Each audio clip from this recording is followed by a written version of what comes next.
آمين. اللهم صل وسلم على محمد وآله وصحبه أجمعين. Oh,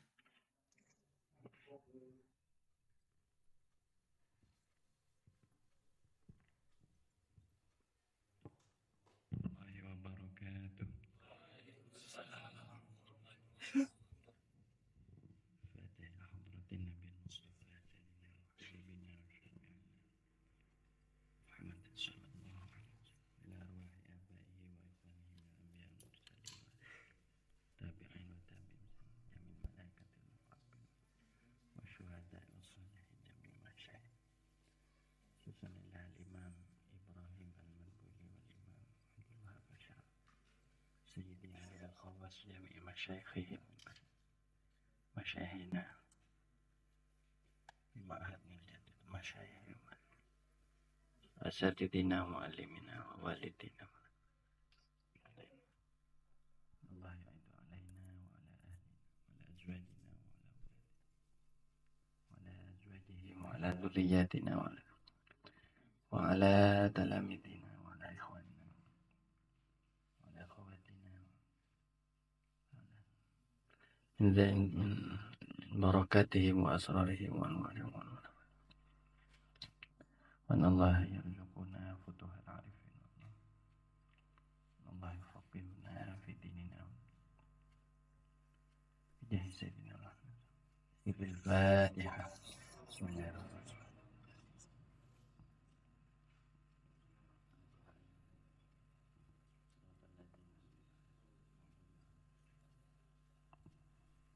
Bismillahirrahmanirrahim. Alhamdulillahirabbil alamin. Wassalatu wassalamu ala asyrofil sayyidina wa maulana Muhammadin wa ala alihi wa sahbihi ajma'in. Qala rabbi shrah li sadri wa yassir li amri wa hlul 'uqdatam min lisani yafqahu qawli wa ta'ala.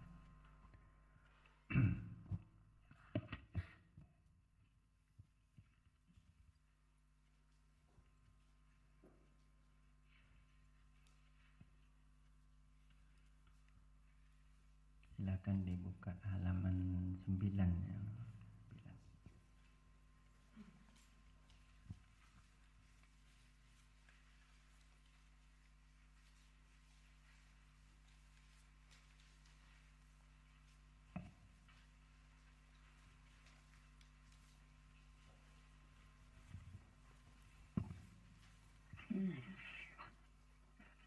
Bismillahirrahmanirrahim.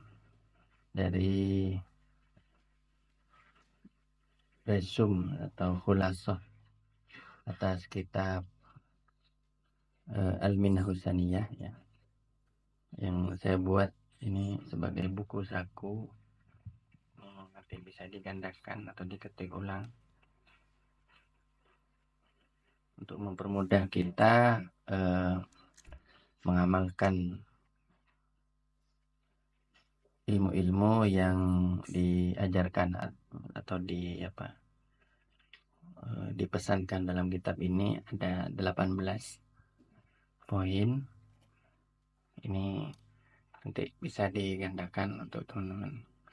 18 ini adalah intisari dari kalau bahasanya di sini wasaya, ini wasiat-wasiat atau pesan-pesan dari seorang guru sufi ya, bernama Al-Imam Syekh Ibrahim Al-Madbuli, yang kemudian disyarahi oleh Syekh Abdullah Basyaroni.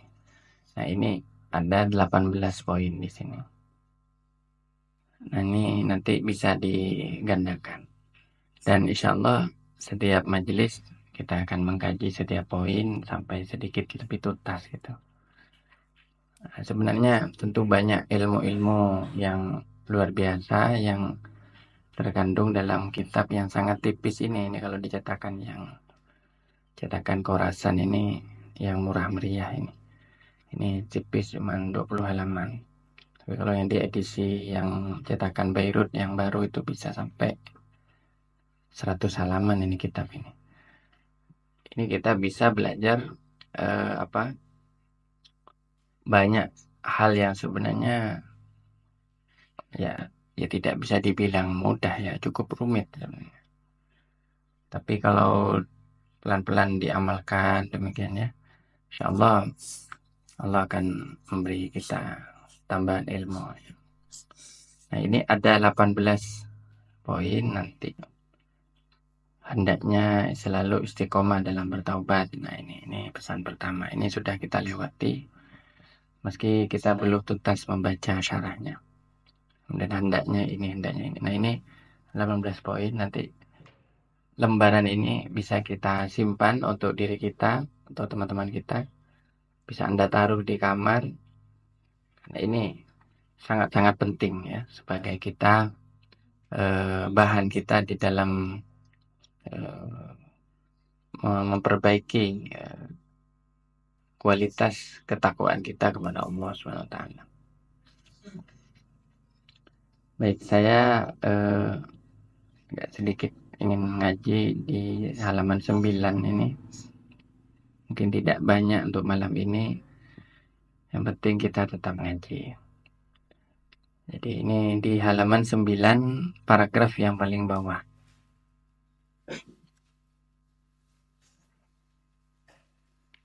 Bismillahirrahmanirrahim.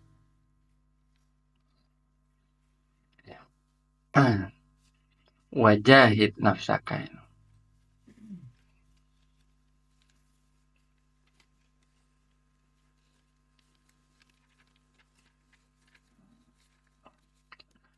Dan bermujahadahlah atau berjuanglah. Menafsaka melawan dirimu, artinya menaklukkan dirimu atas dirimu. Bermujahadahlah atas dirimu atau berjuanglah atas dirimu.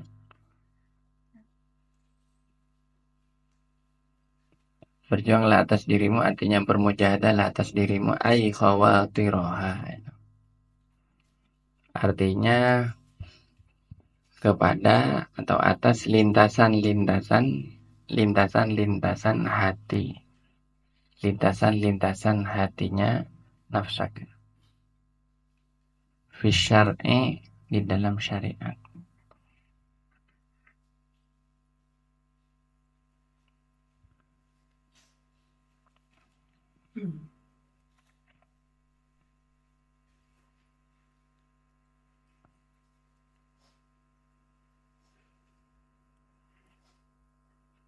Qolal imamu, berkata siapa seorang imam ya. Kalau disebut imam ini artinya seorang rujukan di dalam pendapat dan amaliyahnya pada zamannya dan mungkin pada zaman sesudahnya. Jadi imam itu kalau kita ya di kalangan Ahlus Sunnah Jamaah, imam itu sebutan imam jauh lebih longgar ya.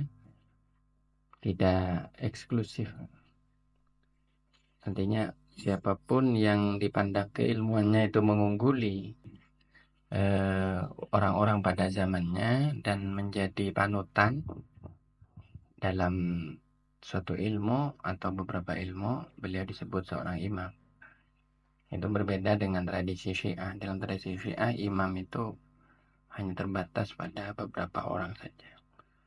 Yang itu dianggap maksum bahkan di kalangan tradisi Syiah. Yang kita tidak meyakini seperti itu.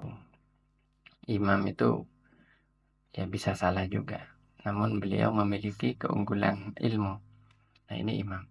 Tapi tidak semua orang sampai punya gelar imam ya, sampai dia benar-benar diikuti atau pendapatnya sangat terkenal dan menjadi panutan pada zamannya. Ini seorang imam pada zamannya, namanya siapa? Sahlun At-Tustari. Imam Sahal At-Tustari ini termasuk di antara salafus soleh setelahnya era tabi'in.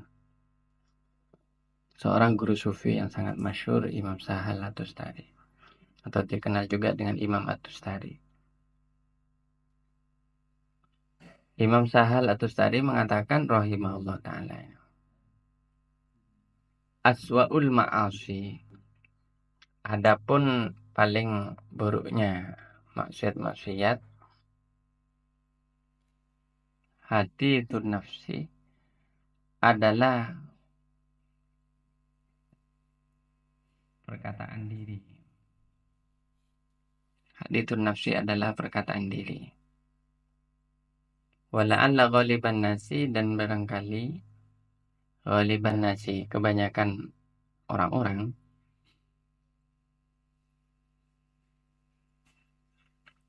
la ya'udduna dzalika, la ya'udduna, tidak mereka, an-nas itu ya.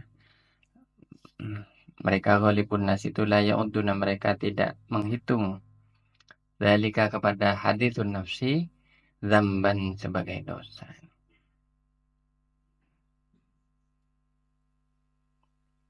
Wa idza taqo, dan apabila menjaga diri ya, al-murid itu siapa, seorang murid,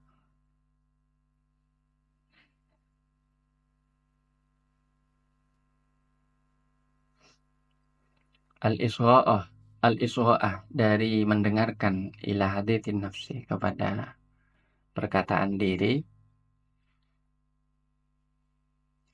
wa kana, dan ada siapa murid, mulaziman, adalah menetapi, lidzikri, kepada zikir, itakoda maka menyala,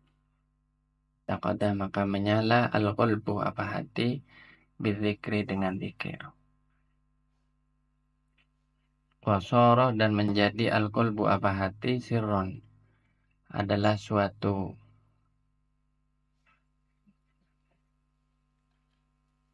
sir ya. Sir itu secara harfiah artinya rahasia. Artinya satu tempat yang tersembunyi di dalam hati kita, itu sir. Nanti insya Allah sedikit dibahas. Mahfudhon, yang terjaga.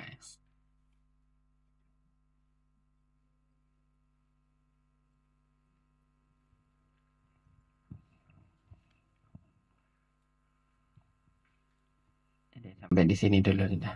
Sedikit. Allahumma sholli ala sayyidina Muhammad. Di ini wasiat yang nomor 8 ya.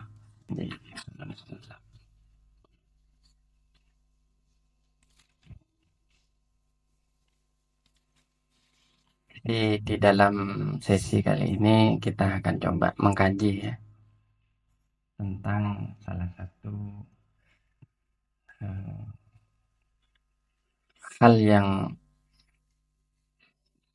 harus dilakukan oleh seseorang untuk memperoleh kualitas diri yang lebih baik, kualitas kehidupan yang lebih baik dalam segala aspek lahir dan batin. Dan ini yang disebut dengan mujahadah. Jadi kita sering mendengar kata jihad dan mujahadah ya. Jadi ada jihad, ada mujahadah. Itu dari fiil yang sama atau asal usulnya sama, jahadah. Jahadah itu artinya susah payah. Di sirot jahadah, di sirot menjadi fa'ala. Jahadah yujahidu jihadan wa mujahadatan. Begini kalau di ilmu sharaf kita belajar dari sirot fa'ala yufa'ilu, fi'alan wa mufa'alan, wa mufa'alatan. Jadi artinya apa? Berjuang. Ini maknanya berjuang atau mengeluarkan upaya yang semaksimal mungkin untuk mencapai satu tujuan, itu jihad. Jihad itu. Jihad atau mujahadah itu identik, sebenarnya sama. Nah, tentu yang dimaksud mujahadah menurut istilahnya para guru tasawuf ya. Karena ini ilmu kita, ini fan kita, ini yang dipelajari di sini adalah tasawuf. Artinya ilmu yang berurusan dengan urusan cuci mencuci ya, urusan membersihkan. Karena kata dari tasawuf itu artinya membersihkan, menyucikan, melembutkan dan macam-macam ya. Urusan bagaimana membersihkan diri kita dan seterusnya. Maka mujahadah di sini bukan berarti susah payah dalam arti seperti orang bekerja untuk mendapatkan uang. Bahkan juga bukan bermujahadah untuk mendapatkan ilmu dan seterusnya. Tidak mesti dalam arti yang umum, tapi dalam arti yang khusus, mujahadah itu adalah melakukan pengorbanan. Ya. Saya ingat kalau dahulunya pengasuh itu, Kiai Muhammad Zuhri ini, beliau itu sering melakukan pengorbanan bahasanya. Itu saya, ya cocok itu istilah itu, sangat cocok dengan. Jadi berani melakukan pengorbanan. Itu mujahadah. Jadi jihad atau mujahadah. Ya, kalau dalam istilah fikih jihad itu kan ada konteksnya yaitu satu perang melawan orang kafir yang memusuhi Islam. Itu kan jihad. Itu. Jadi nuansanya sangat politik ya kalau dalam fikih. Tapi kalau dalam tasawuf jihad itu menjadi artinya berubah. Yaitu menjadi jihadun nafsi. Artinya memerangi diri. Nah kenapa? Karena diri itu nafas itu dianggap musuh. Meski itu adalah bagian yang paling dekat dengan kita, tapi ini adalah musuh kita. Nah, musuh dalam arti apa? Bukan berarti kita harus menyakiti diri kita, memukul diri kita. Bukan seperti itu. Tapi maksudnya menaklukkan sifat-sifat yang kurang baik, lebih-lebih sifat yang jahat dari diri itu. Itu. Imam Al-Ghazali rahimahullah dalam kitab Ihya, dalam kitab macam-macam termasuk dulu pernah kita ngaji di Pomas itu Kimia Usahadah. Itu mengibaratkan diri manusia itu katanya seperti kebun binatang. Di situ kadang ada hewan yang jinak seperti domba dan macam-macam. Ada yang lembut apa ya, yang menarik lah, yang jinak ya, seperti merpati dan sebagainya. Ada yang ganas ya, yang jahat seperti ular. Ada yang seperti singa macam-macam. Jadi katanya ibarat hati manusia itu macam-macam sifatnya.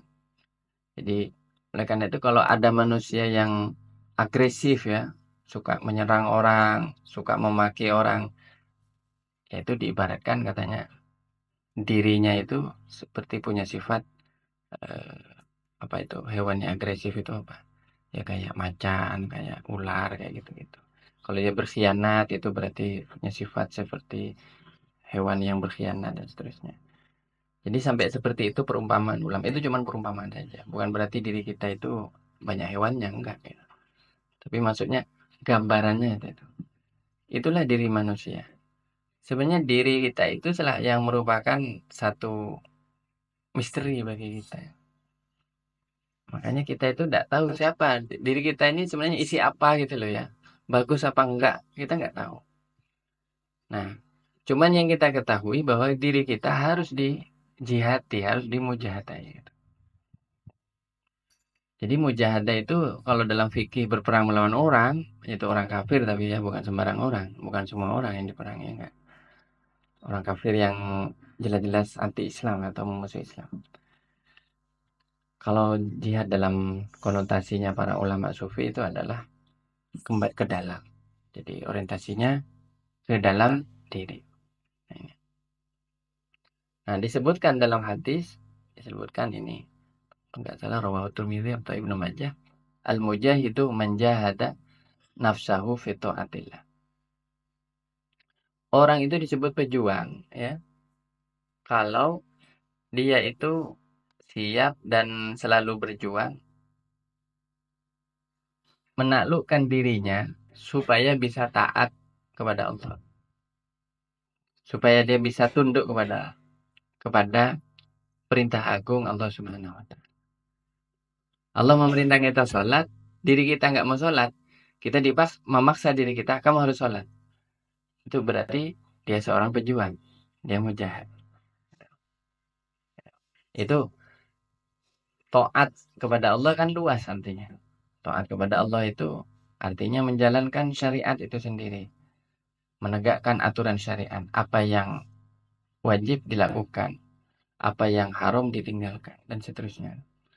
Nah, orang yang berani melakukan itu terus-menerus, dia seorang pejuang. Gitu. Dan orang yang seperti itu tentu mendapatkan pahalanya berjihad fisabilillah. Bahkan perang melawan orang kafir itu masih kalah pahalanya pada orang yang seperti ini. Sebagai contoh, misalnya ya, ini kan pernah terjadi di zaman Bani Israel, kan ada kisah seperti itu. Ada orang laki-laki diajak tidur sama orang perempuan. Tuh. Orang perempuannya itu kaya raya, cantik, muda. Coba, kaya, cantik, muda. Kira-kira siapa yang nggak tertarik? Ini kisah zaman Bani Israel. Nabi SAW pernah cerita itu. Dulu ada perempuan, ada lagi. Ada pemuda ditaksiri apa ya? Ditaksir apa? Disenengin gitu loh. Dideketin sama perempuan kaya raya, kaya pokoknya ya, cantik, punya kedudukan terhormat gitu ya. Dan muda. Kemudian awalnya tidak ada firasat yang aneh ya, diundang aja ke rumahnya. Ya sama kayak di kisah Nabi Yusuf itu kan. Tiba-tiba di pintunya ditutup semua. Ya, ini, ya sudah tidak enak kan perasaannya yang pemuda itu. Nah pemudanya ini soleh, pemuda ini baik. Itu di situ dia sedang diuji keimanannya, ketaatannya kepada Allah. Gitu perempuan itu bilang, dia buka bajunya, atau buka sebagian bajunya terus bilang, aku ingin tidur sama kamu. Kamu kalau mau sama aku kasih uang, tak kasih ini. Ya kalau anak pomas gimana kira-kira? Ya, ini peluang kata. Peluang apa? Nutupin. Tak kira kuat kalau sampean ya. Untung sampean nggak hidup zaman Bani Israel. Ya gimana gitu. Justru dalam saat itu dia itu sama sekali tidak tergiur oleh dia itu ingat kepada Allah dan mengatakan, oh maaf kalau gini saya nggak mau, nggak boleh. Jadi larangan untuk berzina, naudzubillah, itu sebenarnya sudah berlaku sejak zaman Nabi Adam kan. Itu syariat tua itu, syariat yang paling awal. Bukan semata-mata dari zaman Nabi Muhammad. Sejak dari dulu zina itu sudah tidak boleh. Jadi itu tahu betul itu pemuda itu. Itu zaman Bani Israel, artinya umatnya Nabi Musa kan itu. Pengikutnya Nabi Musa. Terus dia ngatakan, loh kamu kalau nggak mau saya paksa. Oh nggak bisa. Kemudian dia lari katanya. Ya bersih di kisah Nabi Yusuf itu. Lari sekuat tenaga. Ya untung bisa lolos. Lalu dia itu ya pemuda ini kan tertimpa kesusahan ya. Dia itu bersama teman-temannya ketutupan batu kan di sebuah gunung itu. Jadi dia masuk ke gunung cari apalah gitu ya, mungkin sedang berpetualang gitu. Tiba-tiba tertindih oleh batu dan dia tidak bisa keluar. Kemudian dia berdoa dengan amalnya ini. Dia bertawassul atas amalnya ini. Ini makanya boleh tawassul itu dalilnya ini salah satu. Dia bilang berdoa, ya Allah, saya dulu pernah begini-begini digoda perempuan begini. Dan saya menghindar lari karena saya takut kepada engkau. Kalau engkau ridho ya Allah dengan amalku itu, tolong ini buka batu di depan rumah, di depan saya ini. Akhirnya begitu sampai berdoa, batunya langsung krek, terbuka. Berarti diterima amal itu oleh Allah. Nah ini ya pesan-pesan moralnya apa? Pesan moralnya bahwa itulah bentuk perjuangannya. Ternyata perjuangan yang paling berat itu bukan perjuangan melawan musuh yang kasat mata, tapi melawan yang tidak kasat mata ini. Apa itu? Diri kita sendiri. Ya, sebagai contoh, kalau kita sedang marah misalnya, berapa persen orang yang bisa menahan marahnya itu? Dia mau marah, dia sudah, tapi dia berusaha meredamnya itu. Itu adalah perjuangan yang berat. Karena banyak orang tidak lulus dalam ujian seperti itu. Nah, ini yang dimaksud dengan mujahadatun nafas. Nah, sekarang bertanya gimana? Gimana caranya? Kan gitu. Gimana caranya supaya kita bisa eh, terlatih untuk bermujahadah?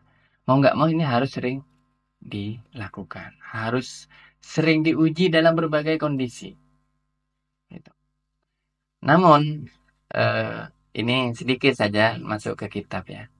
Yang perlu dijihati pertama itu, yang pertama ini langsung kepada akarnya, yaitu apa yang terbersit di hati kita itu yang harus diperangi terlebih dahulu. Ternyata bukan amarah, bukan syahwat atau tadi itu ya, dorongan untuk melakukan suatu maksiat yang dilarang Allah. Ternyata bukan itu. Itu level penting juga, tapi itu sudah level kesekian. Level yang paling awal, yang pertama. Dan ini hebatnya ini apa? Imam Asy'arani ini memberi syarah yang perlu di mujahadah yang pertama itu adalah bersitan hati kita atau disebut dengan khawatir lintasan-lintasan hati. Nah, saya sering mengibaratkan begini, hati itu ibarat cermin kan ya. Ini cermin atau kaca. Cermin ya, cermin. Apa yang lewat di depan cermin itulah yang disebut dengan khawatir. Kita setiap saat kan pasti muncul khawatir. Sebagai contoh, tadi Mbak Jasri tiba-tiba SMS saya. Gus nanti malam ada pengajian di Pomas. Saya untung ingat buka HP itu barusan habis Isya. Saya lupa kalau sekarang ada pengajian. Langsung saya terlintas, seperti saya harus ngajar. Nah, terlintas seperti itu, terlintas. Dan setiap yang terlintas dalam hati kita, itu ada dua kemungkinan. Dia hanya melintas begitu atau membekas. Nempel kepada hati kita. Ini perumpamaan saja. Untuk memahami gerak-gerik hati itu. Nah, kalau sampai nempel, nah ini yang jadi masalah. Katanya Imam Asy'arani. Nah ini kalau sampai nempel ini yang harus dihapus. Supaya hati kamu tetap bersih. Dan berapa kali kita terlintas dalam hati? Wah tidak sedikit, sering. Dalam sehari diperkirakan lebih dari ribuan kali pokoknya. Ya kita bangun tidur, sampai tidur lagi coba berapa kali hati kita terlintas. Selama mata kita masih melihat dunia ini, telinga kita masih mendengar suara, dan seterusnya badan kita masih bergerak, di situ hati kita masih terlintas sesuatu. Nah, jadi itu yang harus diperangi. Diperangi dalam arti itu harus diwaspadai. Akan ke arah mana lintasan hati kita itu atau bersitan hati kita itu. Kalau bersitan hati kita itu membawa kepada maksiat, itulah yang bahaya. Kalau coba saya mau tanya, yang bahaya dari pornografi itu apa? Coba kalau kita kaji gitu ya, nanti pornografi itu produk apa sih sebenarnya? Kita harus tahu. Saya mendengar ternyata pornografi itu eh, adalah industri, hasil industri. Itu bisnis yang diciptakan oleh majalah bernama Playboy. Tahun 1900 berapa ya, 60-an, 70-an lupa. Tapi sebelum ada Playboy itu tidak ada pornografi itu. Kenapa? Karena dari dulu, zaman dulu kita kalau hidup zaman feodal apa, tidak ada itu gambarnya orang telanjang dijual di mana-mana, tidak ada. Ya bahwa ada orang telanjang, iya. Tapi hanya dinikmati di kalangan terbatas. Mungkin dipamerkan di depan raja dan seterusnya. Mungkin zaman dulu begitu kan. Di zaman jahiliyah begitu ya. Zamannya Fir'aun, zamannya raja-raja yang zalim gitu kan. Yang belum mengenal Islam, belum mengenal agama gitu. Tapi di era modern, gambar orang telanjang itu disebar kemana-mana. Dijual, direpro, ditaruh di banner, di ini.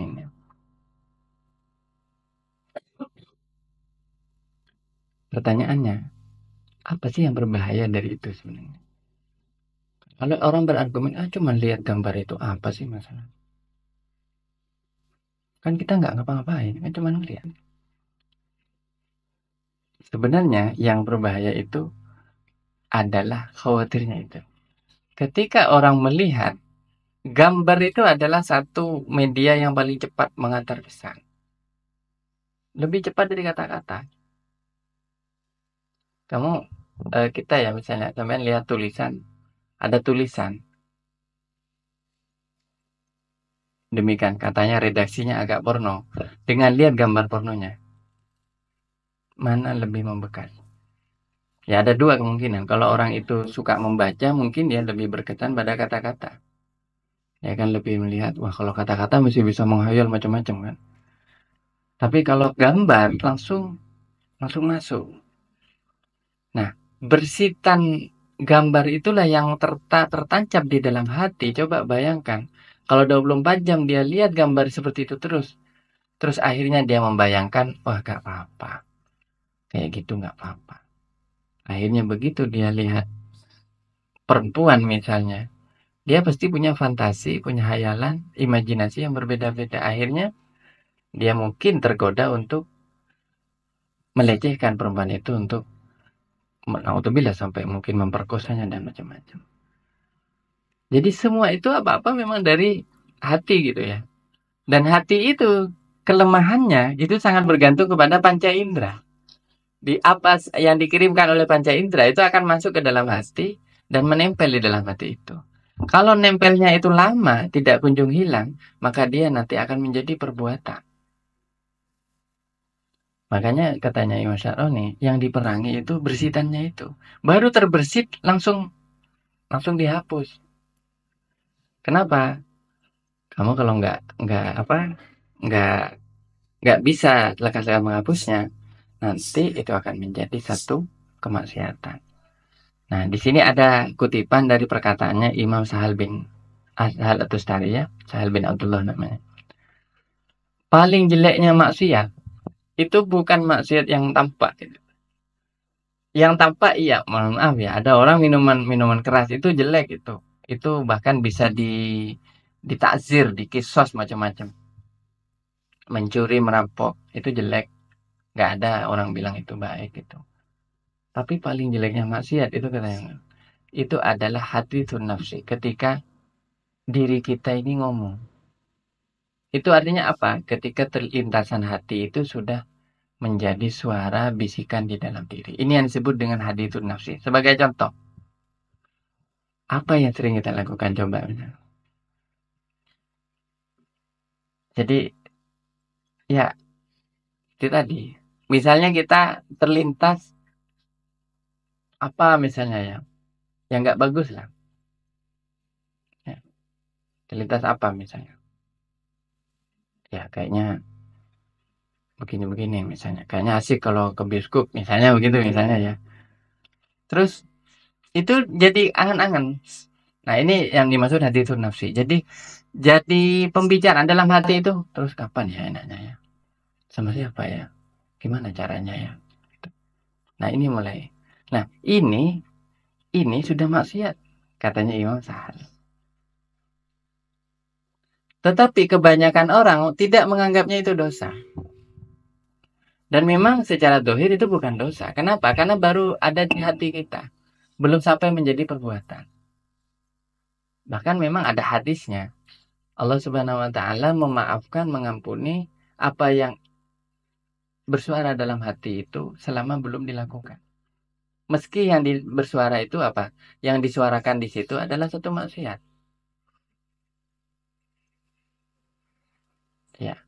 Nah, ini memang samar ya kan tidak semua orang tidak ada orang bisa mendengar bisikan dalam hati itu. Bahkan walaupun ada alat yang bisa mendetek, tidak bisa mendengar juga dari saking halusnya bersitan itu. Tapi manusia yang bersangkutan itu bisa mendengar, bisa merasakan. Nah, ini yang dimaksud hadithun nafsi. Dan ini secara dohir memang belum dihitung dosa. Ya. Bahkan masih diampuni. Cuman bagi kalangan ahli sufi ya, ini sudah dosa. Baru gitu aja udah dosa. Sebagai contoh, ya, membayangkan hal-hal yang kemudian dibayangkan terus begini sampai jadi omongan. Jadi seakan-akan ini ya, hanya maksud dari itu nafsi ini ada pembicaraan dalam diri kita yang terus-menerus tentang hal tersebut gitu.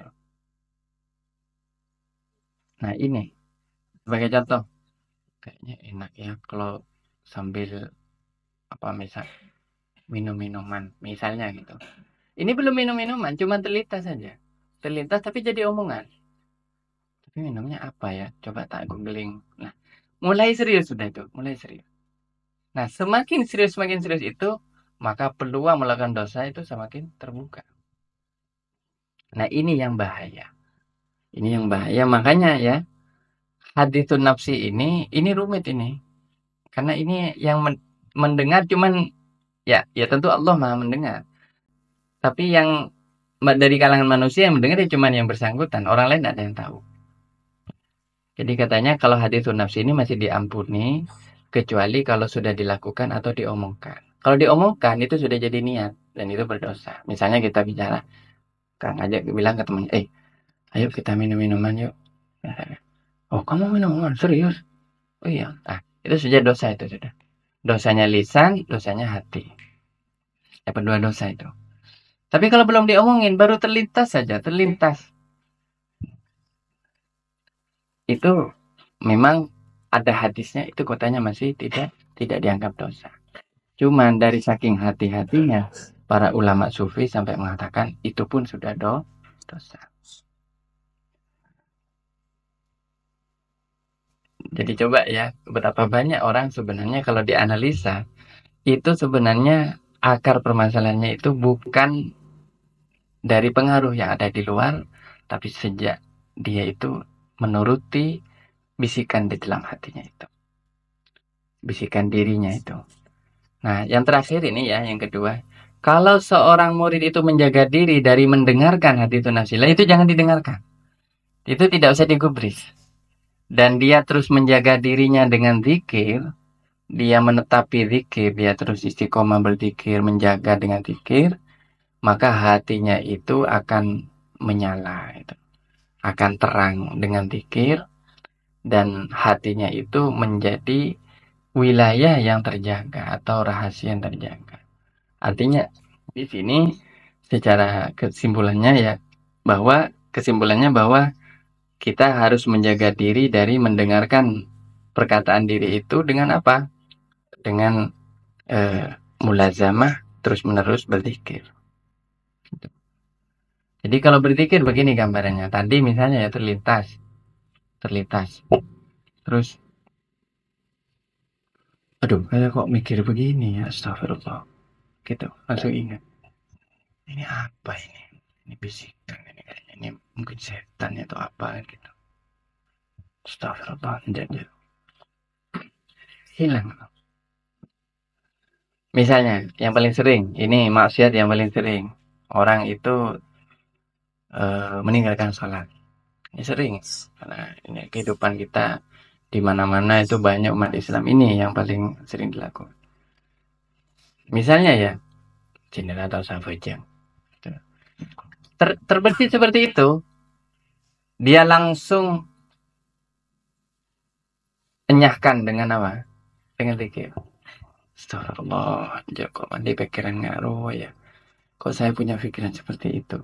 Menyesal, padahal baru terlintas. Nah, seperti itu contoh orang yang mulazamah pada. Jadi ketika didikiri terus, maka pikiran seperti itu tidak akan bertahan lama dan akan langsung hilang dan tidak akan berlanjut. Malah orang akan selamat dan akan melakukan hal yang sebaliknya, yaitu hal-hal yang baik. Nah, disinilah pentingnya kita itu belajar berzikir ya. Zikir itu ada 3 katanya para ulama. Ada zikir dengan lisan, ya, ada zikir dengan anggota badan. Anggota badan misalnya melangkahkan kaki ke masjid itu juga zikir. Mencari ilmu ya, sampean dari kamar, dari luar ke sini. Itu zikir, kakinya zikir itu. Ada juga misalnya menggerakkan badan ya ketika kita mengangkat kalimat la ilaha illallah, badan kita digerakkan. Ini kalau bisa ya ketika kita zikir tahlil itu Itu badannya digerakkan. Supaya apa? Badan kita ikut berzikir. Itu. La ilaha illallah ya. La ilaha ke arah kanan, illallah ke arah kiri, kan gitu diajarkan. Ya, tapi tidak usah pakai seperti cara di tarekat, karena itu butuh ya, baiat khusus. Seperti di tarekat Qadiriyah, Naksabandiyah itu ada zikir begini, ambil nafas ke arah kanan, diturunkan ke bawah kayak gini. Itu la ilaha illallah begini. Ada yang seperti itu. Ada macam-macam. Ada yang apa seperti orang apa Maulawiyah itu ya, pengikutnya Syekh Maulana Al-Imam Jalaluddin Ar-Rumi, dengan menari Allah Allah sampai muter begini. Itu zikirnya dengan anggota badan. Dan kaum sufi, para sufi mengajarkan kita untuk berzikir juga dengan anggota badan. Nah, kita zikir dengan badan itu yang terakhir dengan jalan ke masjid ya, atau dengan tadi itu misalnya ya, ketika membaca tahlil dengan menggerakkan tubuh begini ya, atau dengan bertasbih sekurang-kurangnya, misalnya ininya digerakkan supaya, jadi ini jangan pasif, kalau bisa jangan pasif, tapi tetap sambil mundah pakai tasbih digital atau apa, itu zikir anggota badan. Nah, tapi ada satu zikir yang ini khusus untuk membasmi yang tadi itu, lintasan hati atau bersitan hati yang tidak baik, yaitu zikir dengan hati. Ya, zikir dengan hati itu antara lain harus merasakan di dalam hati sampai kepada keagungan Allah Subhanahu wa taala. Nah, itu. Ya. Jadi kalau zikir dalam hati itu ada ya, ini maksud dengan ini ya. Ini yang insya Allah akan bisa menghilangkan pikiran-pikiran yang tidak baik itu. Nah, itu saja dulu ya. Jadi nanti mengenai uraian lebih detailnya itu ada di kitab Ihya itu ya. Nah, teman-teman kalau mau ngaji Ihya ya bisa itu Sabtu Minggu pagi. Minggu pagi di asrama apa Al-Amiri di Gang C. Tapi intinya begini, apa hati kita itu memang sangat rentan ya pada pengaruh. Ketika yang memberikan pengaruh itu sesuatu yang negatif ya, maka hati bisa berubah. Sebaliknya, kalau yang memberi pengaruh itu sesuatu yang baik, mungkin hati kita akan jauh lebih baik. Makanya kalau bisa ya, kita masih muda ini, kita ini punya banyak godaan. Kita sebagai pemuda itu biasanya punya dua ciri khas yang sangat amarah kita masih meledak-ledak. Yang kedua, syahwat kita atau ya nafsu kita juga cukup kuat. Karena kalau masa pemuda itu memang oleh Allah kenapa diciptakan dengan fitrah seperti itu? Itu memang fitrahnya pemuda, memang begitu. Karena pemuda itu punya dua sifat itu. Amarahnya meledak-ledak sama nafsunya juga meledak-ledak. Kenapa? Karena dia nanti akan menjalani proses di dalam menikah dan seterusnya yang itu butuh energi kan untuk bisa melangsungkan pernikahan. Jadi itu hikmahnya. Tapi kalau itu disalurkan kepada sesuatu yang berbahaya atau yang membahayakan dirinya, maka hal itu justru akan menjadi penyesalan di kemudian hari. Makanya kita ini sebagai generasi muda justru sangat membutuhkan ilmu-ilmu seperti ini. Ya.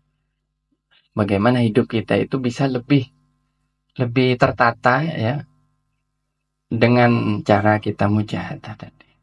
Dan yang dimujahadah itu dengan apa?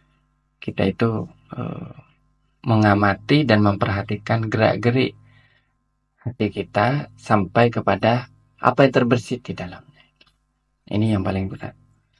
Bisa nggak kita menilai diri kita sampai sejeli itu gitu. Jangan kita sibuk menilai orang dulu ya. Kalau menilai orang kita gampang komen gitu. Oh kamu itu nggak ada benernya orang bisa jadi kan. Tapi yang paling repot tuh menilai diri kita loh. Ya. Apalagi sampai menilai hati kita dan suasana hati kita. Saya ini sedang apa ya? Kok saya dari tadi kok galau terus ya? Kenapa ya gitu? Jangan-jangan saya salah mikir ini. Gitu. Nah seperti itu. Ini yang banyak dilakukan oleh para ulama ketika mereka sedang eh, beruzlah ya. Ya cara lain ya tentu sebagai generasi muda kita itu ya kaum muda harus menyibukkan diri dengan ilmu. Oleh karena itu kita dianjurkan untuk lebih banyak belajar, berdiskusi itu supaya apa? Supaya pikiran kita tidak kosong. Karena ketika kita pikiran kita kosong, maka kemungkinan kita akan berpikir kepada hal-hal yang tadi itu ya, yang bernuansa kepada syahwat kita itu.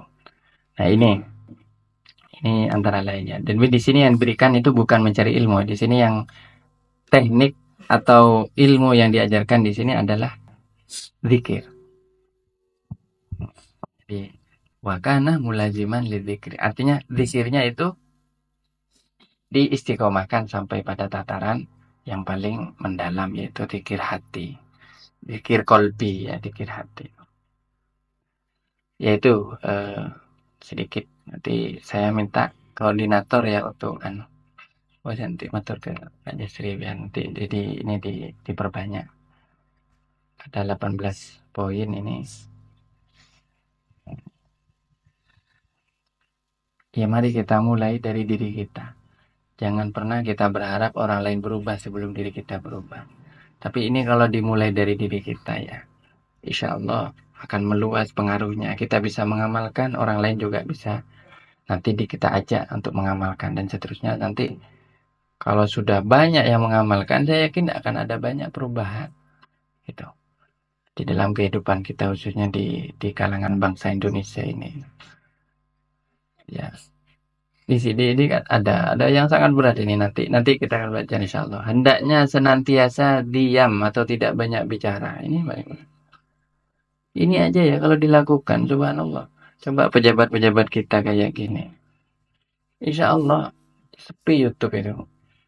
Ya, kalau sudah sepi YouTube kan aman Indonesia. Ini bikin rusuh itu. Insya Allah maksud saya kehidupan berbangsa kita itu jauh lebih kondusif. Karena orang lebih banyak bekerja daripada bicara. Kayak di Jepang kan katanya begitu kan. Tapi karena kita enggak, kita lebih banyak bicara daripada bekerja. Istiqomah ini tuh, wah luar biasa. Ini makanya nanti dipelajari.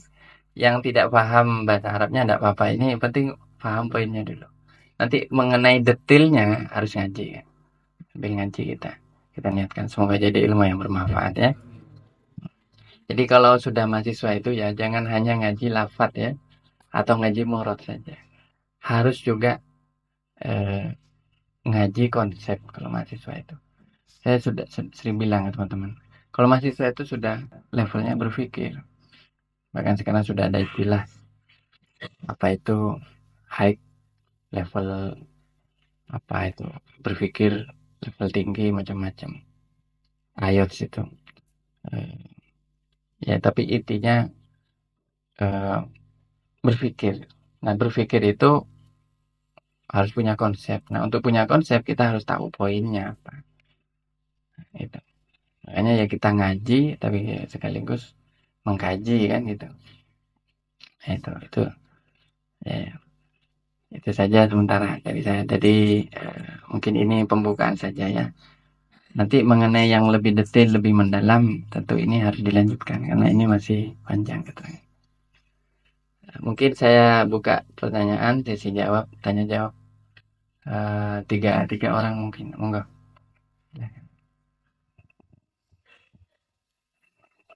Langsung saja tidak apa-apa. Monggo. Dari situ, dari sebelah kanan, sebelah kiri.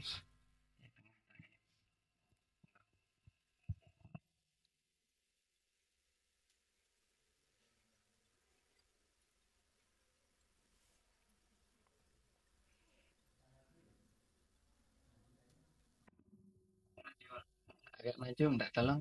Agak ke sini. Agak kelihatan soalnya sampai kaki sini.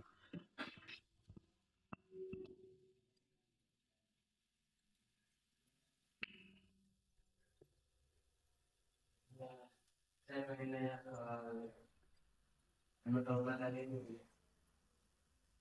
Saya begini, dalam orang itu di masa lainnya sampai itu berumur 18 tahun. Dan di waktu itu sering banget melakukan tekad Tuhan.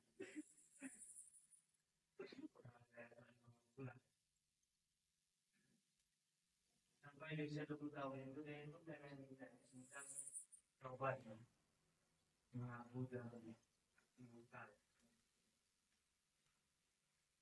Untuk pengamalan dari taubatnya itu, apakah dia dulu kemudian sebenarnya sudah itu kan sudah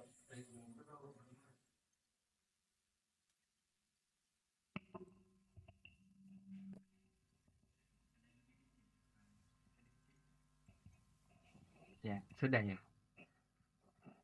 Ini langsung dijawab saja ya. Ya, pertanyaannya sangat bagus ya. Jadi mengenai masalah taubat ini,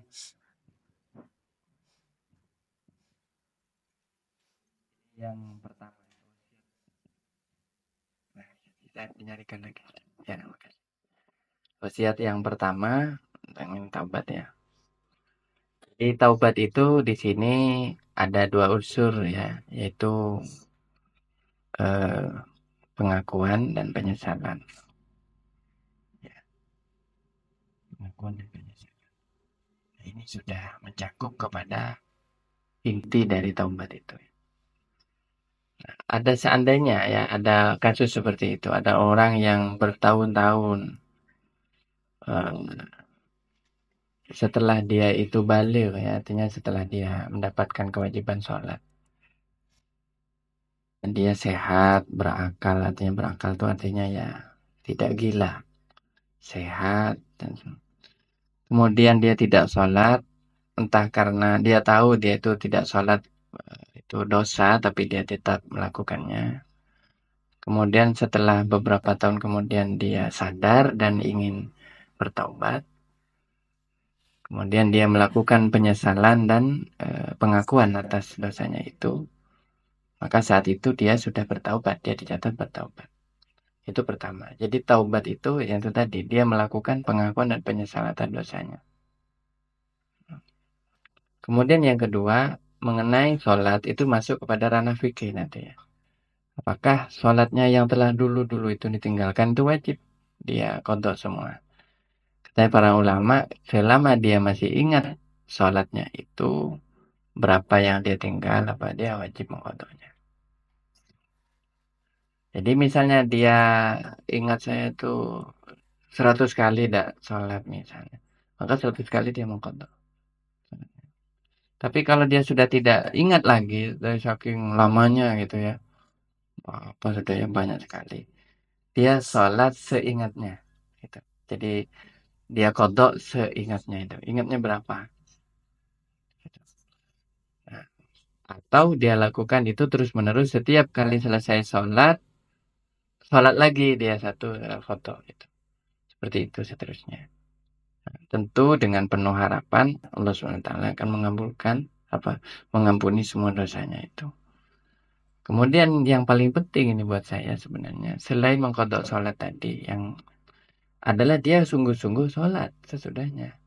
Karena setelah dia itu bertaubat, pembuktian bahwa dia itu benar-benar bertaubat itu adalah dia melakukan apa yang menjadi dia sesali itu. Artinya apa? Dia sholat gitu. Jadi kalau dia sholat sungguhan, maka itu berarti taubatnya benar-benar akan menjadi taubat yang diterima oleh Allah. Disebut dengan taubatan nasuha. Taubat yang sungguhan itu taubat nasuha itu. Kalau taubat yang pura-pura, dia misalnya ya, setelah dia bertaubat, dia nggak sholat lagi. Nah, maka kemungkinan tidak sholatnya yang kedua ini dosanya bisa jauh lebih besar. Artinya eh, peringatan Allah kepada dia bisa lebih besar. Biasanya nanti akan terjadi satu peringatan yang besar orang seperti itu. Karena itu masih bermain-main dengan taubatnya. Ingat ya, taubat ini tidak main-main loh ya. Ada sanksinya. Orang kalau nggak menjalankan taubat itu, hasil dari taubatnya itu nggak dijalankan, itu hidupnya akan celaka benar. Saya sering menemukan kasus seperti itu. Orang taubat ya, ngakunya taubat. Tapi begitu lalu tamat berubah lagi dia. Itu masih kasih kesempatan kadang oleh Allah ya berubah lagi. Apa silakan. Tapi dia taubat lagi. Terus, nah kalau sampai ke berapa kesekian kalinya gitu ya, tetap bermain-main, artinya tetap nanti tidak sholat juga. No. Nah ini yang paling berat. Kita sangat takut dengan konsekuensinya itu. Nah, makanya jangan pernah bermain-main dengan taubat. Kenapa? Kita mengakunya bukan kepada sesama manusia loh ya. Ya kalau sama manusia masih bisa ditipu gitu loh. Kita bisa bilang, enggak maaf saya lagi hilaf lagi ini.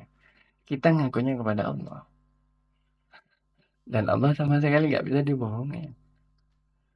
Gitu. Makanya sekali kita mengaku dosa, mengaku menyesal, jangan pernah kita kemudian mengulangnya kembali.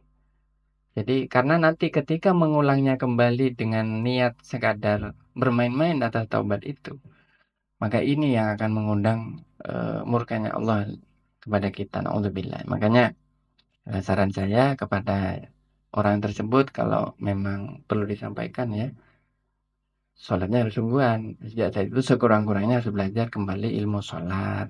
Mungkin dia masih belum tahu tata cara sholat yang benar, yang sempurna. Dia harus belajar dan kesungguhannya itulah yang insya Allah akan dihargai oleh Allah dan dia akan menjadi orang yang jauh lebih baik. Amin ya Rabbal. Ada lagi? Jadi yang dikatakan tadi kan ketika terbesit keburukan kemudian tidak diekspresikan dalam bentuk perbuatan dan perkataan itu kan nggak dosa. Kemudian ketika terbesit ya itu di hadis itu ya. Ya seperti itu di hadis. Di ma'fu ya, di ma'fu diampuni ya. Ketika terbesit kebaikan kemudian kan katanya niatul mu'min khairu min amali. Kemudian ketika kita memaknakan dalam konteks saja itu kan seakan-akan kurang pas dalam artian kita hanya niat saja gitu kan jangan nggak usah berbuat. Kemudian yang dimaksud dengan niatul mu'min khairu min amali ini gimana? Ya, ya itu hadis itu kadang disalahpahami. Begini ya. Kalau terbersitnya kebaikan itu berarti petunjuk ya. Petunjuk dari Allah, cuman tentu berbeda dengan wahyu ya. Kalau wahyu itu petunjuk dari Allah kepada nabi ya. Kalau kayak kita yang bukan nabi dan rasul itu namanya ilham. Ilham itu artinya dorongan untuk melakukan kebaikan.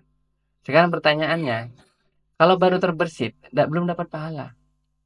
Kalau baru terbersit loh ya, kayaknya enak ya. Kalau sekarang ini baca Quran, masih terbersit, tapi belum.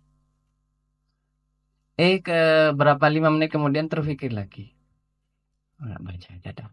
Nah, mulai tambah kuat. Lah, ketika sampai pada tahap yang ketiga, keempat, namanya niat.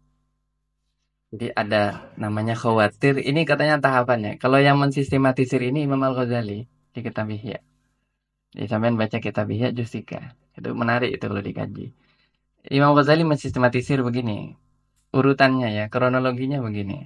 Dari lintasan hati, khawatir. Kemudian yang kedua itu jadi hadithun nafsi, pembicaraan diri. Yang ketiga jadi azam, tekad ya. Kemudian yang keempat jadi niat. 5 jadi perbuatan. Jadi ternyata ada step-stepnya, ada tahapan dari yang terbersit dalam hati sampai jadi perbuatan. Secara umum begini, ketika orang itu dapat bersitan kebaikan ya, ingin melakukan kebaikan, itu belum dapat pahala itu. Cuman itu sudah tanda-tanda baik gitu. Terus yang kedua, mulai sudah diomongin sama dirinya. Mulai hatinya itu kayak ngomong gitu loh. Nah, ini yang disebut hadisun nafsi. Nah, ini juga masih belum dapat pahala. Belum masuk pada niyatul mu'min khairun min amali. Nah, baru kalau sudah taraf sampai niat yang keempat itu, baru itu dapat pahala. Orang yang punya amal niat kebaikan itu dicatat satu.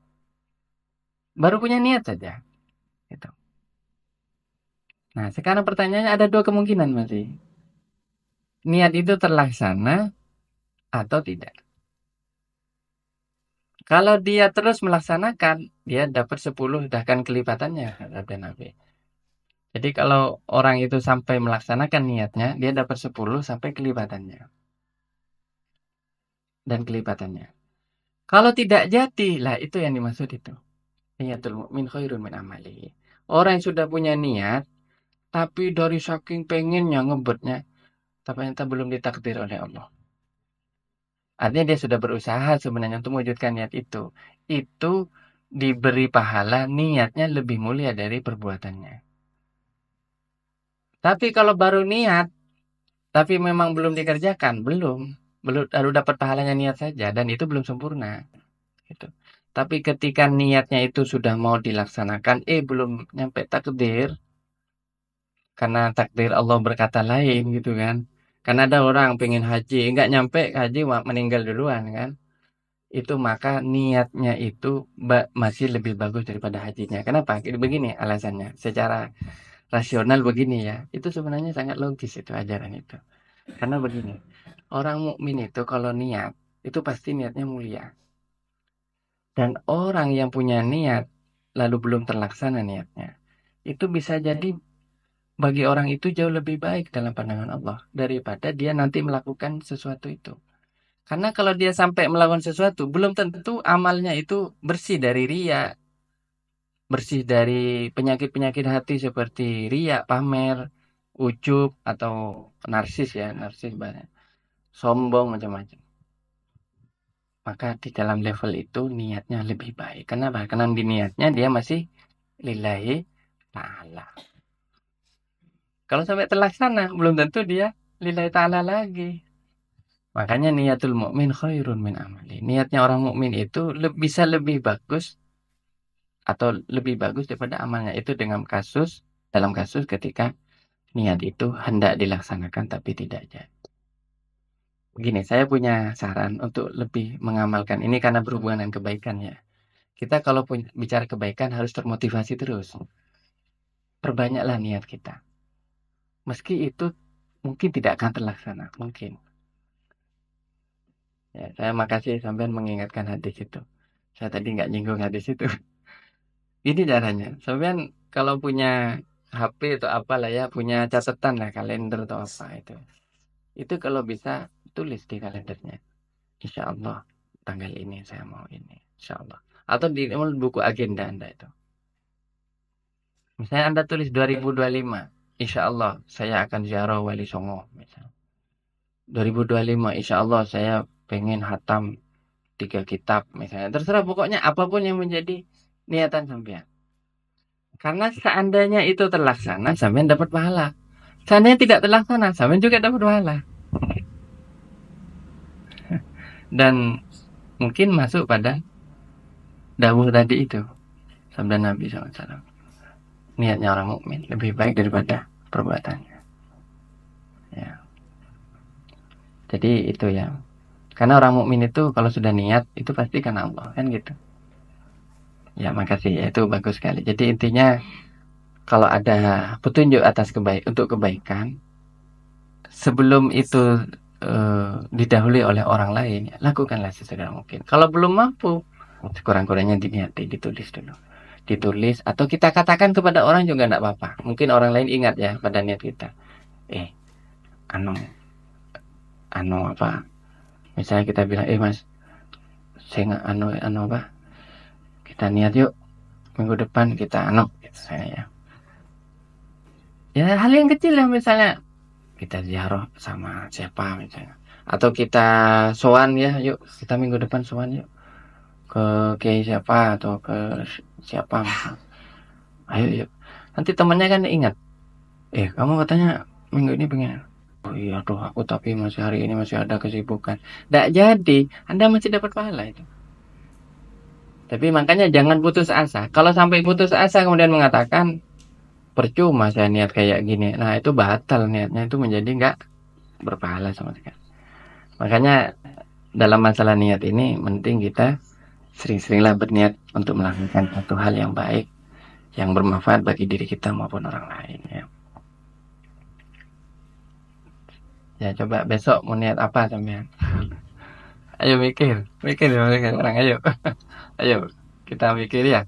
Besok niatnya apa gitu? Mau apa, ngapain besok kan gitu. Saya besok sudah punya agenda saya. Insya Allah mau hadir walimah besok pagi. Tapi kalau diniati malah lebih bagus itu. Karena hidup itu menjadi apa ya, lebih terarah gitu. Lebih terarah dalam arti fokus itu. Nah kebanyakan kita kan nggak niat kan. Nah, kita nggak niat. Ya monggo ditulis saja atau direkam atau gimana caranya supaya kita bisa meniatkannya sesuatu, meniatkannya dengan baik gitu.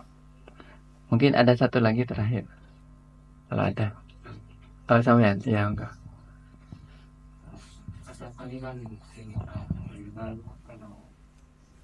Di dalam kata perjuangan itu sering dikaitkan dengan menahan rasa lapar dilap, jadi menyedikitkan makan syaitan ini kedua sih itu kok. Setiap melakukan perjuangan itu mengapa kok kejadian atau sifat ini sering dikaitkan dengan perjuangan menahan lapar? Ya itu keterangannya ada di sini di bawah. Sampean buru-buru sampai cepet banget. Ya ini bitarikotisyan ini taklilul akli syai'an wa syai'an ya. Ya ini waqud dimalju ala ghairi li'annahu mu'ghamu arkani thariq. Jawabannya ada di bagian berikutnya. Tinjak kufur kan. Terlalu terburu-buru. Ya intinya begini. Karena perut itu adalah salah satu pengolah selera yang paling banyak berpengaruh terhadap tubuh kita. Perut kita itu kan apa ya? Sumbernya makanan, tempat makanan, tempatnya gas, tempatnya macam-macam. Sehingga dorongan-dorongan itu disinyalir oleh para ulama sufi itu dari perut.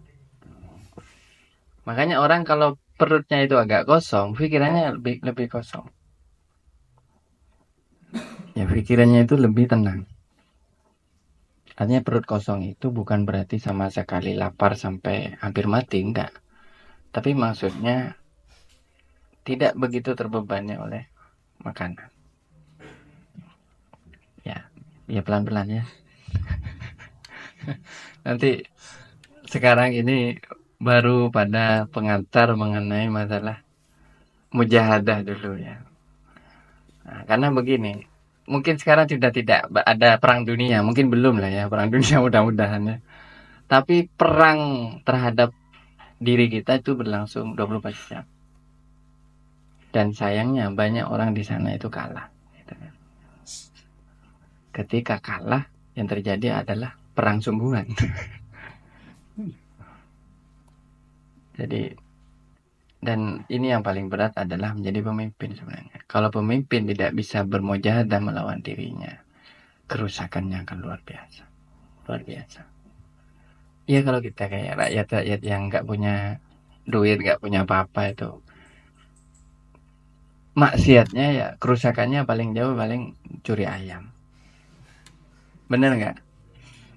Tapi kalau pemimpin coba orang alim juga nggak bisa memerangi hawa nafsunya itu, nggak bisa memerangi amarahnya. Wong Putin itu marah aja terjadi perang Ukraina. Hanya karena Putin marah, saya nggak seneng kayak gini perangnya. Karena dia punya instruksi, dia punya tentara, punya macam-macam, merasa punya semua itu. Dia bisa menghancurkan ribuan hidupnya orang. membunuh ribuan orang. Jadi intinya begini ya, orang kalau nggak bisa meredam dirinya, dia akan menimbulkan kerusakan di mana-mana. Makanya kenapa Allah Subhanahu wa taala memberi kita itu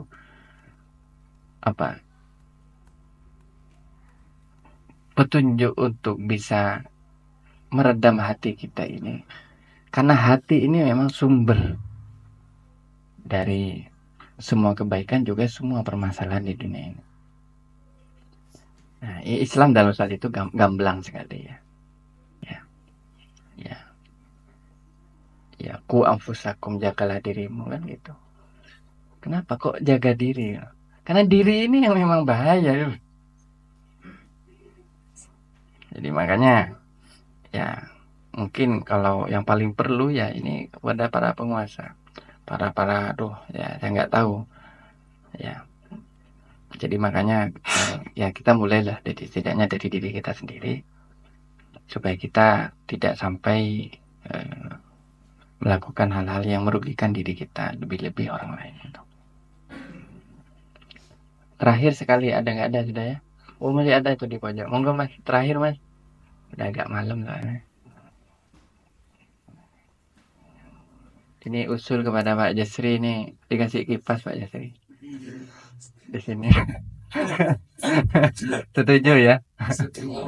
Kasih 3. Enggak. Saya ada bingung di pembahasan mengenai ini yang di Mudadah nafsu ini. Bagaimana kita membedakan hadisul qalbi dengan hadisul fikr? Karena misalkan hati kita itu berperan belakang dengan pikiran kita, dan ini yang sering membuat gelisah dan resah. Itu saja ya. Bismillahirrahmanirrahim. Jadi sebenarnya kalau istilahnya di dalam kitab-kitabnya para ulama tasawuf ya, itu tidak ada istilah hadisul fikri ya. Yang bikin tuh cuma anak Omas. Jadi tidak ada istilah hadisul fikri itu. Hadisul qalbi juga tidak ada. Ini istilahnya hadisul nafsi. Jadi hadisul nafsi itu apa? Ya, itu saya kira tempatnya tidak semata-mata di hati, bisa juga di akal, bisa juga gitu. Intinya itu semacam kalau bahasa Indonesianya ya, yang agak nyastra gitu ya.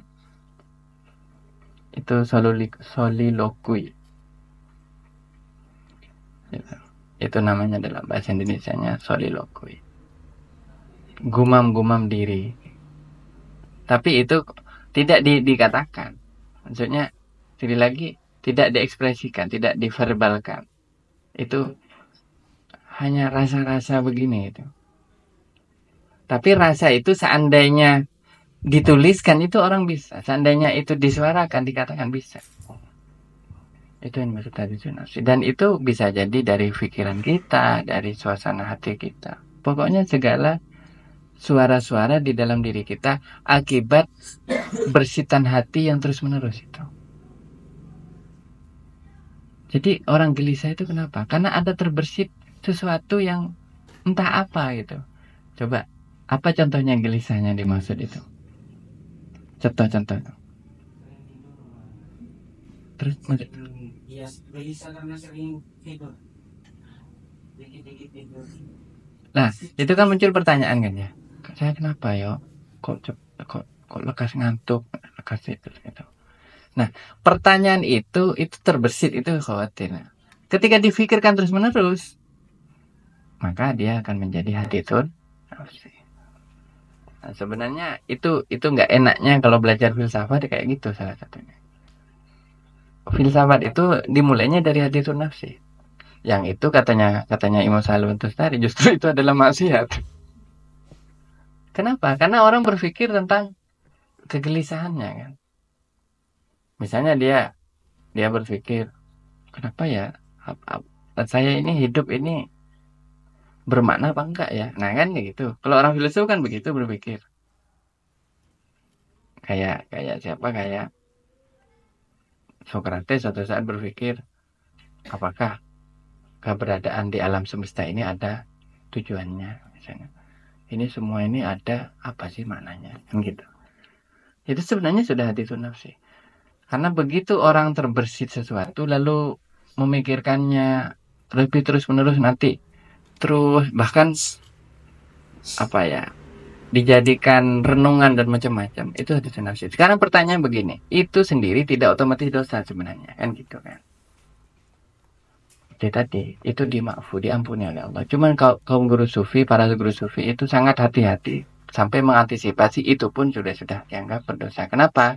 Karena ketika orang itu mulai mengalami pembicaraan dalam dirinya, dia sudah lupa kepada Allah.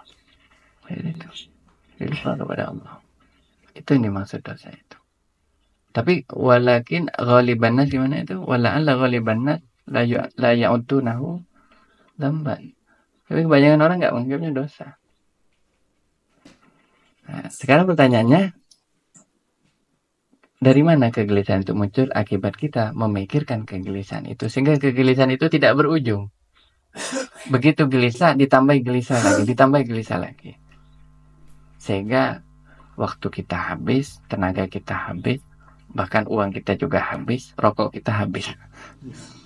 Gara-gara mikirin yang tidak berujung itu. Nah, makanya cara mengobati kegelisahan itu, kalau di sini, ini ada dua sebenarnya ya. Kalau di sini yang diberikan oleh Imam Asy-Syarani adalah zikir. Tapi ada satu jalan yang lain itu ilmu. Menyibukkan diri dengan ilmu atau ibadah. Itu di kitab Bidayah itu ya, di Bidayah itu. Jadi kalau di Bidayah katanya Imam Ghazali kan, kalau pagi kamu jangan nganggur katanya Imam Ghazali. Karena kalau kamu nganggur penyakit bahayanya lebih besar daripada kamu mending kamu menyibukkan dengan ini. Nah kan kebanyakan orang pagi, mohon maaf ya, ini kebanyakan orang di perkotaan gitu. Pagi minum kopi, segelas kopi kan gitu kan. Kemudian baca koran. Nah, coba orang yang baca koran kan berarti pikirannya dia menyerahkan pikirannya kepada koran atau media itu, pikirannya diombang-ambingkan dengan isi oleh berita-berita di koran itu. Nah, disinilah jebakannya di sini jebakannya. Ketika pikirannya diombang-ambingkan oleh berita itu, dia baca dari headline sampai ke bawah. Headline tentang Jokowi begini. Nah, dia sudah langsung muncul dalam respon dalam dirinya haditsun nafsi lagi. Wah, Jokowi kok gini sekarang ya? Wah, jangan-jangan. Jadi rumit. Jadi dunia itu menjadi rumit gara-gara itu kan? Kan seperti itu sebenarnya. Ini kalau ditinjau secara psikologis ya. Secara psikologis dan spiritual ya. Kemudian nanti baca lagi. Ibu membunuh anaknya. Wah, Masya Allah. Jadi hidupnya itu di apa? Makanya, aduh, itulah di apa? Suka duka manusia modern ya. Akhirnya begitu dia buka halaman pertama nggak ada yang cocok, hatinya panas kan sudah. Pagi-pagi sudah panas. Ngelihat ngelihat istrinya dicuekin apa nggak peduli sudah. Maka berantem kan. Ini mah Jokowi ini, masa Allah hanya berantem. Ini kacau. Itu pagi yang tidak barokah. Itu contoh ya. Terus, wah saya nggak mau baca ini. Pindah ke halaman berikutnya, baca halaman olahraga, menyenangkan dia.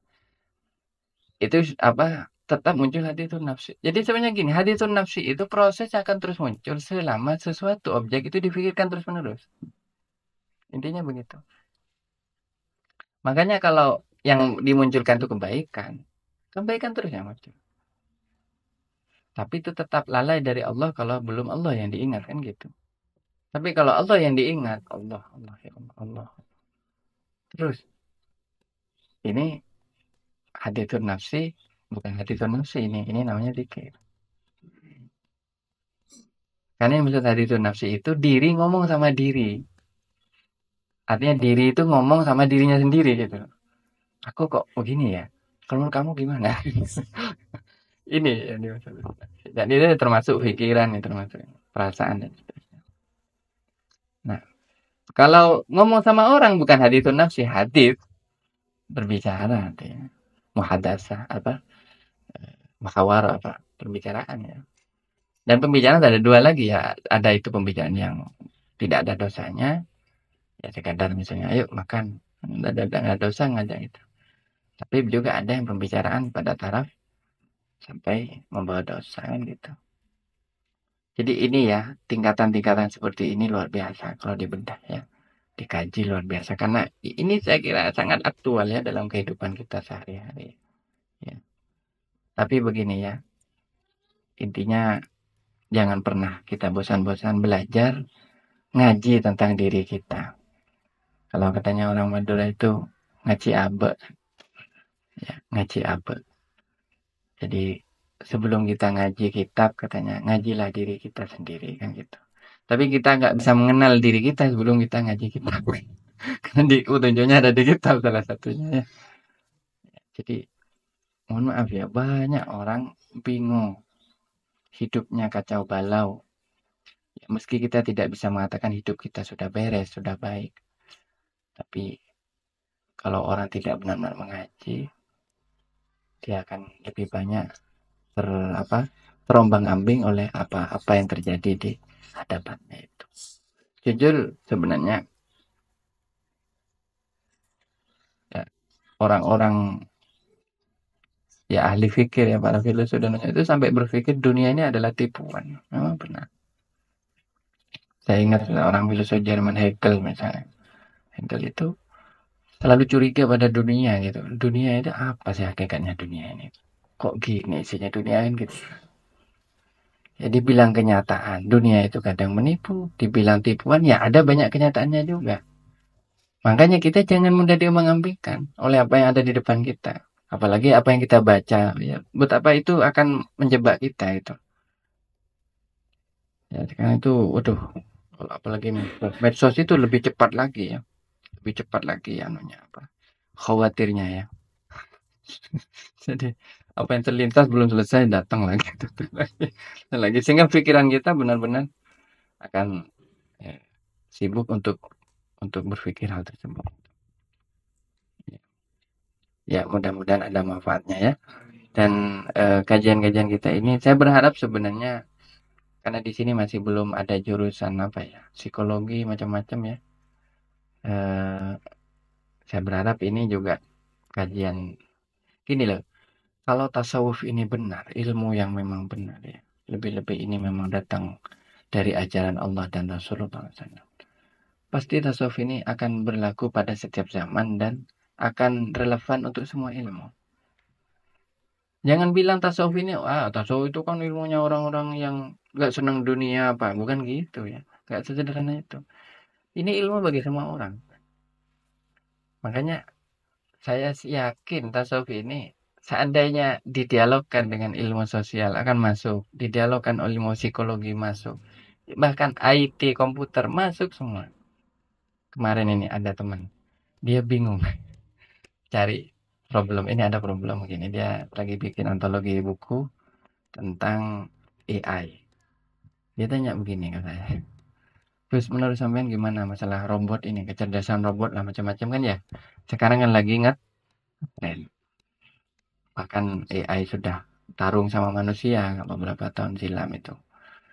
Di mana di Korea itu ya. Pokoknya sudah seakan-akan dunia akan kiamat gara-gara ada AI. Saya bilang, emang kenapa ada AI? Saya bilang, teman itu dia dosen, dia doktor sudah. Dosen di UIN Surabaya. Nah ini sekadar cerita saja. Intinya begini. Menurut jenengan AI ini apakah mengancam keberadaan manusia? Saya bilang, ya enggak juga kata saya. Saya malah pengen punya santri robot kata saya. Iya. Saya bilang, AI itu kan sama-sama makhluknya Allah. Ya terus gimana? Ya terus kenapa kalau sama makhluknya Allah? Ya kita kan nggak usah takut sama-sama makhluknya Allah. Iya juga ya. Saya pikir, Itu ya. Jadi ternyata dari dialog singkat itu di WA itu saya. Ya kan sama-sama makhluknya Allah, Gus. Ngapain kita takut? Ya sama kayak gini lah, sama kita lihat macan ya. Pasti macan ya ada yang membahayakan kita, ada yang enggak. Kalau sudah jinak ya enggak. Ya AI juga begitu. Mohon maaf ya, saya 20 tahun lagi Pomas menerima santri robot di sini. Sama saya dengan gembira akan melayani juga. Ngaji monggo ayo. Tidak usah khawatir gitu loh. Masa takut sama makhluk ya? Lah, dari mana sudut pandang itu? Itu tasawuf yang mengajar. Ittaqillah. Takutnya hanya kepada Allah. Kamu kalau takut pada makhluk, ditipu oleh makhluk itu. Kan kira-kira begitu. Berarti itu sudah bisa membereskan persoalan besar kan gitu. Oh, tapi di anu gimana Gus? Ini di Amerika di mana katanya? AI ini sudah jadi pengganti manusia, jadi istrinya. Ya, kata saya, ya tidak apa-apa jadi istrinya, tapi tetap tidak sah kawin sama AI kata saya.